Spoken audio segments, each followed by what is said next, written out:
Okay, at dito mo i-check ang iyong orders. Kung may nag-order na sa iyo, yan. Buksan mo yung sitaw.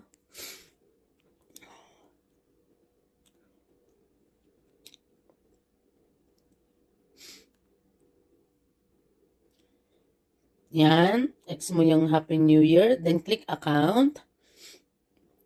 Then, check mo yung orders. Yan, kapag may mga ganyan ka na nakasulat yan, pending, mga confirm na yan, nakuha ko na eh.